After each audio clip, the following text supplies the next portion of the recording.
মনে রাখবেন, শয়তান হচ্ছে এই পৃথিবীর সবচাইতে ইন্টেলেকচুয়াল প্রাণী। সিরিয়াসলি, ও যে এত বেশি স্মার্ট যেটা আমাদের চিন্তারও বাইরে, চিন্তার বাইরে। যখন শয়তান সরাসরি মানুষকে পথভ্রষ্ট করতে ব্যর্থ হয়, তখন কিছু নেক্সট সুরত ধারণ করে। দিনী ভাই দিনী বোন, এর নেক্সট সুরত, ঠিক আছে। তারপরে দাড়ি টুপিওয়ালা মানুষের মধ্যে এটা ঢুকিয়ে দেওয়া যে আমি তো অনেক আবেদ মানুষ, পরেশগার, ওরা তো ককরোচ। দেখবেন বেশি না, 1 মাস যদি কেউ নামাজ পড়ে, 1 মাসে 10টা বই পড়াশোনা করে, ইসলাম সম্পর্কে একটু ঘাটাঘাটি করা শুরু করে, অন্যদের সাথে কথা বলার ক্ষেত্রে তার যে বডি ল্যাঙ্গুয়েজ, এটা খেয়াল করবেন।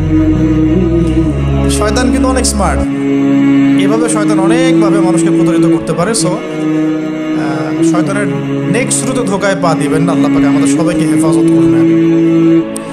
খুব ভালো একটা কাজ করছি মনে করে, একটা বড় প্রজেক্ট করছি সারা বাংলাদেশ ব্যাপী, একটু মনের মধ্যে ঢুকিয়ে দিল যে মানুষ তো দেখুক, মানুষ ভালো বলুক, যথেষ্ট আমল ধ্বংস হওয়ার জন্য।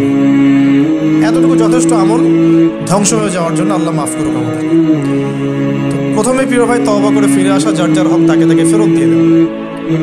এরপরের সবচাইতে ইম্পর্টেন্ট জায়গাটাই হচ্ছে ইলম অর্জন করা।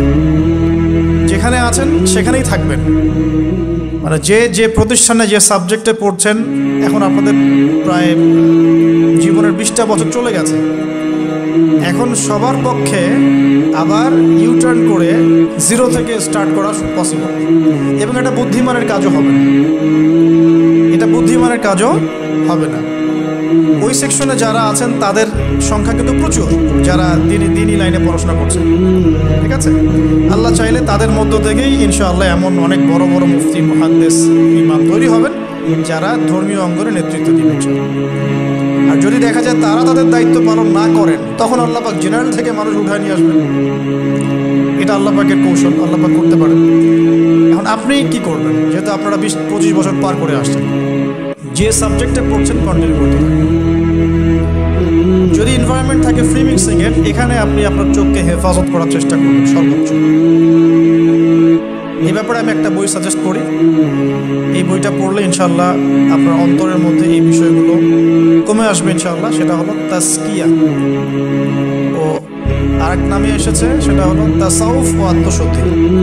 তাসাউফ ও আত্মশুদ্ধি পুরো ওয়ার্ল্ডের ওয়ান অফ দ্য মোস্ট, বলবো যে অনারেবল একজন আলেমে দিন, টপ 10-এর মধ্যে একজন, আল্লামা তাকি উসমানী দামাত বারাকাতুহু, তার লেখা বই তাসাউফ ও আত্মশুদ্ধি। বাংলাদেশে যে মাকতাবাতুল আশরাফ তারা প্রকাশ করেছে। এই বইটা যদি পড়েন, আপনার মনের মধ্যে নফসের যে খারাপ রিপুগুলো, এগুলো আস্তে আস্তে কমতে থাকবে। এবং এই বইটা আমি বলি যে বারবার পড়া উচিত, বারবার পড়া উচিত। হ্যাঁ, তো আল্লাহ তৌফিক দান করুন। এখন পুরোপুরি ট্র্যাক চেঞ্জ করতে যাবেন না, আপনি আপনার ট্র্যাকেই থাকবেন। এখন এই ট্র্যাকে থেকে আপনি কীভাবে ইসলামিক বেসিক জ্ঞান অর্জন করবেন, কীভাবে পসিবল? কঠিন, অসম্ভব কিছু না, কঠিন। আমি অভিজ্ঞতা থেকে বলি আমার মতো করে। ফার্স্ট অফ অল, একজন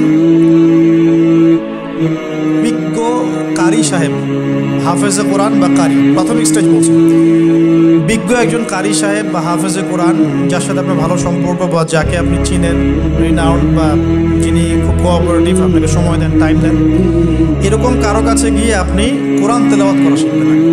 ফার্স্ট অফ অল এটা কাজ, কোরআন তেলাওয়াতটা আগে শিখবেন। আমি তো যে দুঃখ করে বলি, কষ্ট করে বলি যে আমাদের এই দিনী অঙ্গনে এমন অনেক মানুষ আছে যারা ইভেন কোরআন রিসাইট পর্যন্ত করতে না পেরেও অনেক বড় বড় জায়গায় অভিনয় করেন, দিনিয়াতের অভিনয় করেছেন, নিজের সাথে অভিনয় করেছেন। অনেক সময় উদ্ধতাবশত বড় বড় আলেমদেরকে বাহাসের জন্য চ্যালেঞ্জ করে থাকে, অথচ কোরআন তেলাওয়াত শুদ্ধ না। কোরআন তেলাওয়াত শুদ্ধ না মানে নামাজই হচ্ছে না।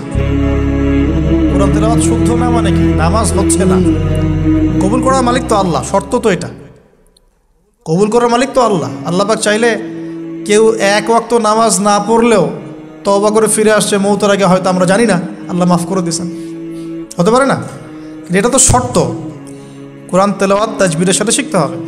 তো এখানে যদি একজন আলেম থাকেন, একজন কারি থাকেন, হাফেজ থাকেন, তার কাছে আপনারা ব্যাচ করে পড়লেন, অথবা সে যদি কোনো ইনস্টিটিউট খোলে সেখানে আপনারা একটু সময় দিলেন, বা যারা পড়তে জানেন আবার মস্ক